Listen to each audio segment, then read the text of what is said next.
नमस्ते दोस्तों, आज हम जानेंगे एक ऐसी लड़की की कहानी जिसे अपने ही पिता के खून के इल्जाम में जेल हो जाती है और फिर जेल में उसके साथ जो होता है वो सुनकर आप हैरान हो जाओगे।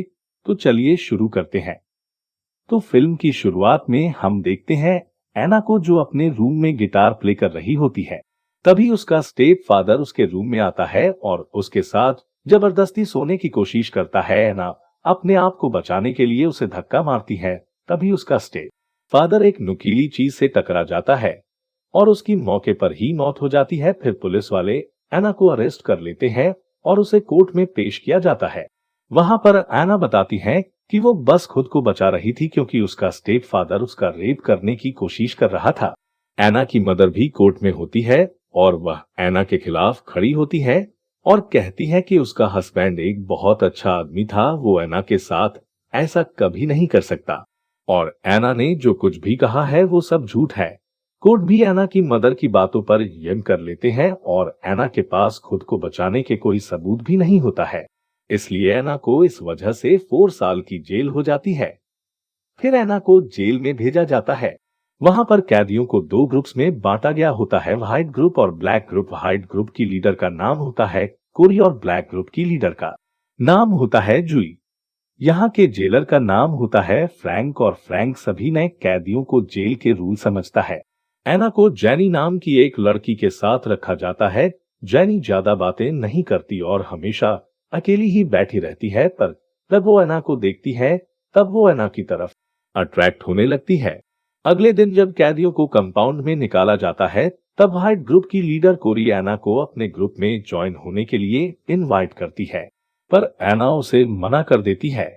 तब कोरी उससे कहती है कि तुम्हें जेल के बारे में कुछ भी नहीं पता, अगर तुमने कोई ग्रुप नहीं चुना तो तुम यहाँ पर ज्यादा दिन तक नहीं टिक पाओगी। एना उसे कहती है कि मुझे किसी की मदद नहीं चाहिए, मैं बस अकेली रहना चाहती हूँ।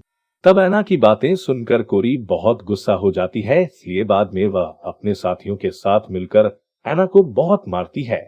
जब एना जैनी के पास जाती है तब उसे सिंपैथी देने के बहाने से जेनी उसे किस कर देती है और एना भी खुद को नहीं रोक पाती है और उसे किस करते जाती है और फिर वो दोनों एक दूसरे के साथ वहीं पर इंटीमेट होते हैं।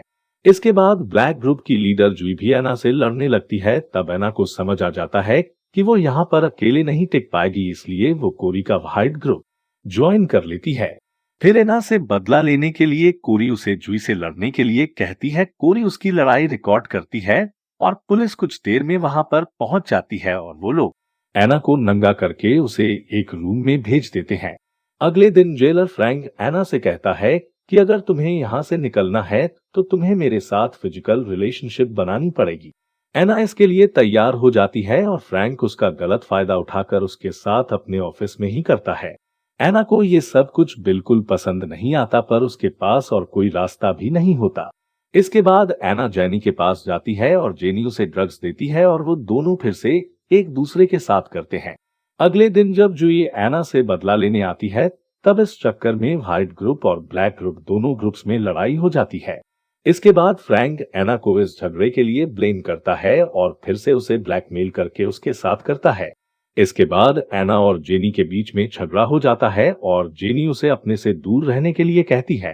तब एना के हाथों जेनी के चेहरे पर चोट लग जाती। फिर चेकिंग करते टाइम जब गार्ड को जेनी के चेहरे पर चोट दिखती है तब वो लोग फिर से एना को फ्रैंक के पास लेकर जाते हैं, पर इस बार फ्रैंक उसे कुछ नहीं करता क्योंकि एना ने उसे कहा होता है कि तुम मेरा रेप करते हो। फ्रैंक उसे कहता है मैं तुम्हारा रेप कभी नहीं करता, पर मैं तुम्हें एक ऐसी जगह पर भेज सकता हूँ जहाँ तुम्हें पता चलेगा कि असली रेप क्या होता है। एना को ये सब सुनकर बहुत गुस्सा आता है और इसके बाद से वो कोरी के पास जाकर ड्रग्स लेने लग जाती है।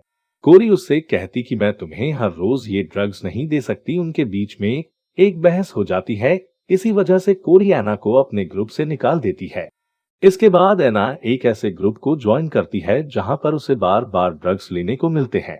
एना उनके साथ ड्रग्स के इंजेक्शन भी लेती है। एना को इतनी बुरी हालत में देखकर कोरी को उसकी बहुत चिंता होती है।